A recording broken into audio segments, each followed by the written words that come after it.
Okay, I'm sun maxing, so excuse the lack of clothing, but I'm making the most of this bright sunny winter day, so.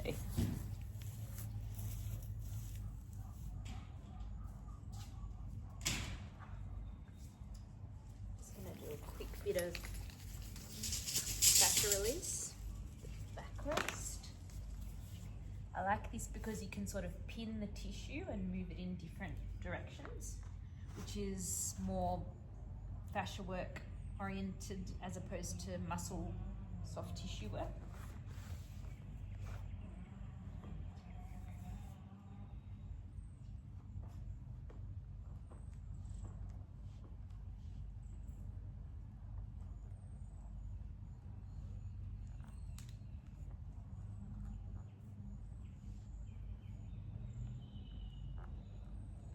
So I'm pinning either side of the spine and just sort of moving up and down and in different directions, sort of rocking my back, rotating slightly one way and then the other with the up and down movement to mobilize that tissue in case the fascia is sticky and stuck. We're trying to get the fascia gliding and sliding in different directions again.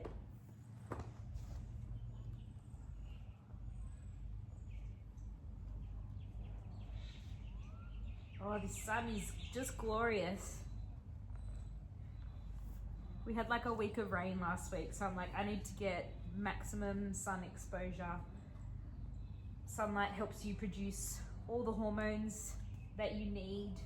Sunlight is a nutrient. I'll speak on that another time. It's a whole topic in itself. But if you get into the circadian and quantum biology world, like, it's a big rabbit hole. And I think it's a missing piece in a lot of people's health. Okay, so I'm just gradually moving like inch by inch up my back. So this isn't actually what this backrest is intended for when you buy it. I just found that it's the perfect way for me to not have to get someone else to work the fascia on my back, which is hard for me to do. But the makeup of this is perfect, that it can pin sort of points, and then you can kind of use your body weight to work any sticky bits of fascia.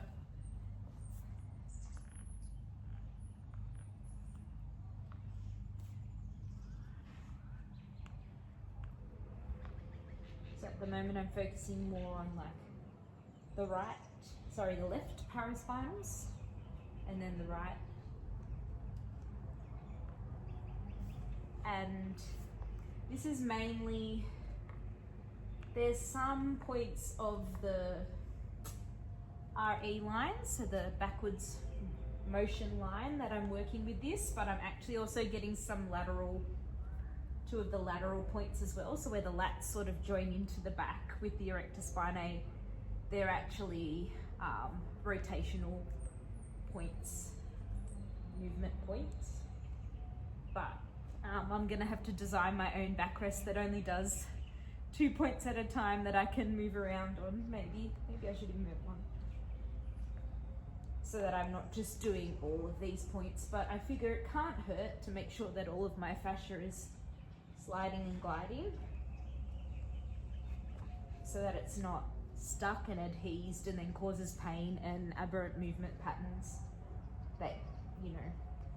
So in simple language, if you have sticky fascia and pain, your body might not move optimally because it's trying to protect that area that might be sticking, or that might be compressing a nerve or a blood vessel.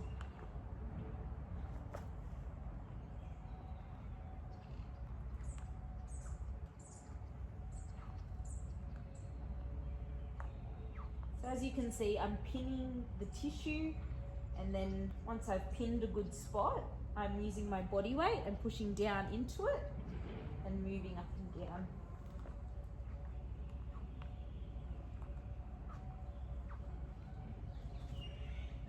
And you could even do the back of the head and some other points as well. So it's just really handy to work on yourself and not have to use your hands so much. I have big calluses on my thumbs from doing fascia work on others and myself. And you can just kind of use your own body weight to just, so the the back line, the superficial back line, actually, the fascia actually runs up all the way over the head, even to the forehead here.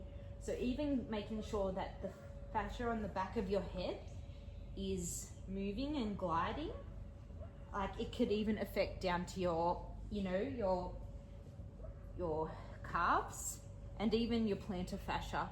Like it's from the bottom of your feet all the way up your back, all the way up and over your head to here. So sometimes even working points on the forehead here can actually affect whether your posterior line can function optimally, because if it's stuck anywhere along the line of that fascia, it can cause like your body not to work optimally.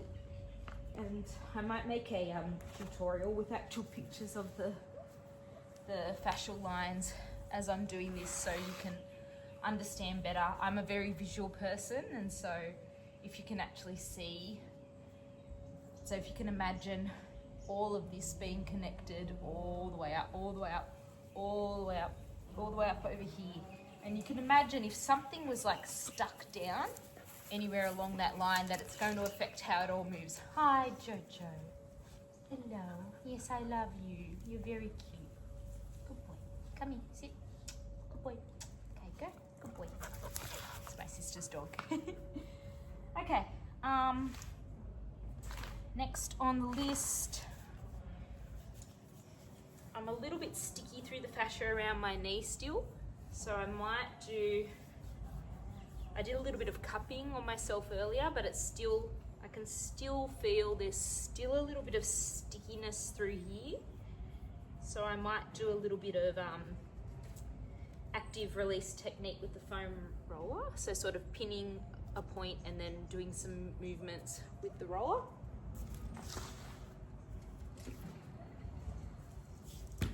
And I might do that facing this way so you can see what's going on.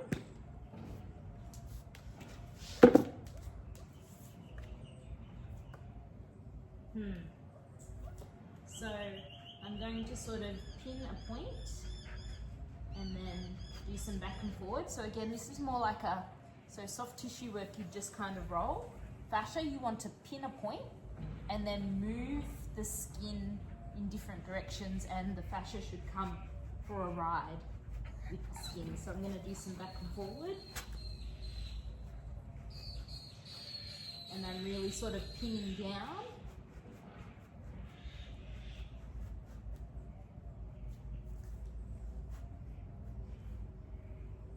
Maybe you'd see better actually facing me.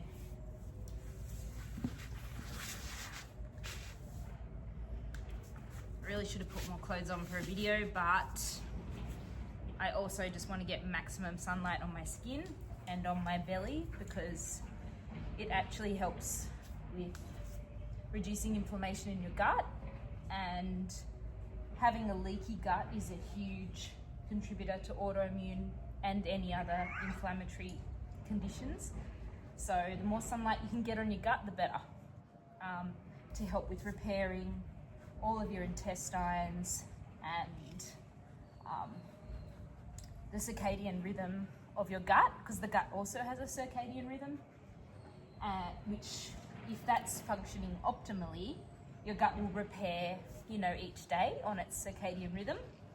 So basically,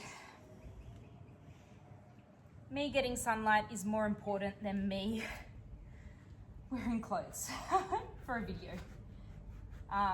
because of the autoimmune challenges that I've faced in my body. So yeah. So as you can see, I've been sort of pinning and working the fascia. You can also pin a spot and then do movements. So I'm just doing little circles with my leg. Circles one way, circles the other way, while I'm pinning a lateral quad and ITB spot. I'm going to come slightly forward, maybe go up to the tensor fascia lata. And I'm also going to pin that and do some little circles one way, circles the other way. Going to go down to the anterior quad point, which is where the lateral quad and the VMO sort of meet about a third up the thigh. And then I'm just going to do some, can feel that into my patella, some circles in and out of the hip. I might do a little bit of extra work on that point with my hand. Woo! Yep. And then I'm just doing some internal and external rotation of the hip.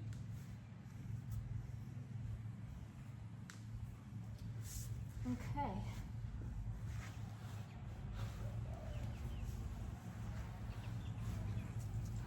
Just in case this leg feels jealous after all that. And you know, there's your standard foam rolling.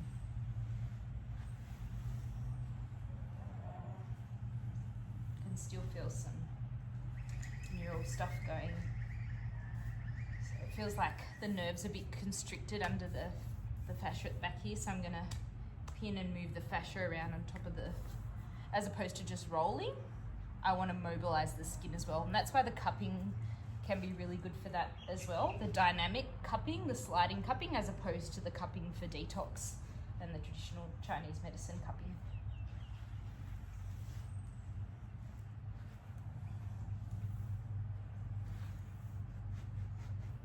So I just did a normal roll first, sort of scanning through and going, okay, where's constricted?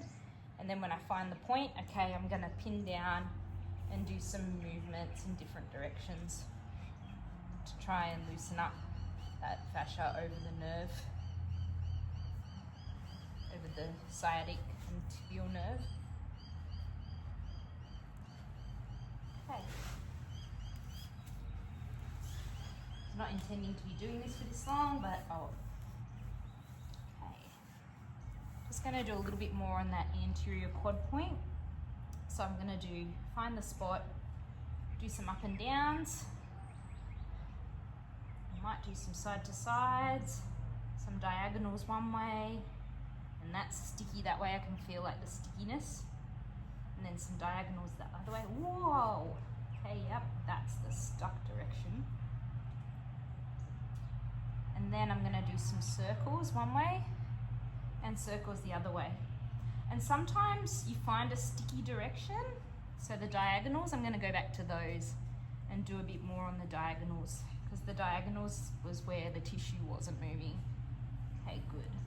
I'm just going to check the anterior shin point, that correlates with that, because often with patellofemoral pain you'll have these 2 points tight, and even maybe the point in the foot, and often the point up in the hip flexor as well. So this one's easier to get. If you just stick a acupuncture needle in, way quicker. Same with this one. Easier just to stick an acupuncture needle in it than working it.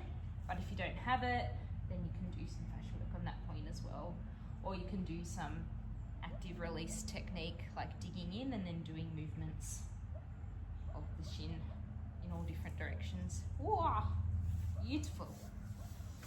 Okay.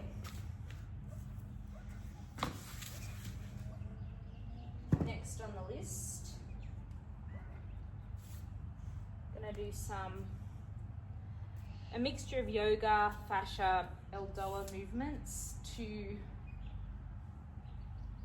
loosen up, that I've used to get full range, hip range of motion, can't see my head, to get full range of hip range of motion back, and to get full knee range of motion back. I still haven't quite got full flexion back, but we're getting there, and you'll see. So I might pause and do a new video.